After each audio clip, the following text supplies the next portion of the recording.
ਗੁਰਦੇ ਦੀਆਂ ਮੇਰੇ ਗੁਰਦੇ ਵਾਸ਼ ਹੁੰਦੇ ਨੇ 6 ਮਹੀਨੇ ਦੇ ਮੇਰੇ ਗੁਰਦੇ ਵਾਸ਼ ਹੁੰਦੇ ਪਏ ਨੇ। ਮੈਨੂੰ ਅੱਖਾਂ ਤੋਂ ਨਹੀਂ ਨਜ਼ਰ ਆਉਂਦਾ। ਹਰ ਬੱਚੇ ਨੇ ਸ਼ਾਦੀशुदा ਨੇ ਪੁੱਛਦੇ ਕਿ ਤੁਹਾਨੂੰ ਕਿਸੇ ਚੀਜ਼ ਦੀ ਜ਼ਰੂਰਤ ਹੈ ਕਿ ਨਹੀਂ ਹੈ। ਵਾਸ਼ ਕਰਵਾਉਂਦਾ ਸੀ, ਉਹਦੇ ਕੋਲ ਵੀ ਪੈਸੇ ਨਹੀਂ ਹੈ ਕਿ ਮਾੜਾ ਮੋਟਾ ਕੰਮ ਕਰਕੇ ਕਰਵਾ ਦਿੰਦਾ ਸੀ। ਅਸੀਂ ਕਦੀ ਨਹੀਂ ਹੁੰਦੇ ਸੀ। ਉਹਦੇ ਤੁਹਾਡੇ 30,000 ਰੁਪਏ ਜਮ੍ਹਾਂ ਹੁੰਦੇ ਨੇ, ਮੇਰੇ ਗੁਰਦੇ ਬੜੇ ਆਰਾਮ ਨਾਲ ਵਾਸ਼ ਹੋ ਜਾਂਦੇ ਨੇ। ਪੂਰਾ ਮਹੀਨਾ ਵਾਸ਼ ਹੁੰਦੇ ਨੇ 8 ਵਾਰੀ। ਡਾਕਟਰ ਮੇਰੇ ਕੋਲ ਪੈਸੇ ਨਹੀਂ ਮੰਗਦੇ, ਜਿਹੜੇ ਤੁਸੀਂ ਪੈਸੇ ਭੇਜਦੇ ਉਹਨਾਂ ਵਿੱਚ ਹੀ ਵਾਸ਼ ਹੁੰਦੇ ਨੇ। ਜਿਹੜੇ ਵੀ ਪੈਸੇ ਭੇਜਦੇ ਫਿਰ ਅੱਲਾ ਉਹਨੂੰ ਸਿਹਤ ਦੇ, ਜ਼ਿੰਦਗੀ ਦੇ, ਤੰਦਰੁਸਤੀ ਦੇ।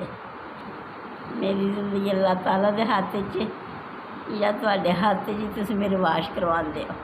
ਮੇਰੀ ਮਦਦ ਕਰਦਾ ਭੈਣ ਭਰਾ, ਅੱਲਾ ਉਹਨੂੰ ਸਿਹਤ ਦੇ, ਜ਼ਿੰਦਗੀ ਦੇ ਨਿਕਲਦੀਆਂ ਨੇ। ਹਰ ਵਕਤ ਉਸ ਬੱਚੀ ਵਾਸਤੇ ਦੁਆ ਕਰਨੀ ਆ ਜਿਹੜੇ ਮੇਰੇ ਵਾਸ਼ ਕਰਵਾਉਂਦੇ ਨੇ। ਆਉਂਦੇ ਜਾਂਦੇ, ਉੱਠਦੇ ਬੈਠਦੇ, ਸਜਦੇ 'ਚ ਅੱਲਾਹ ਤਾਲਾ ਦਾ ਸ਼ੁਕਰ ਕਰਨੀ ਆ।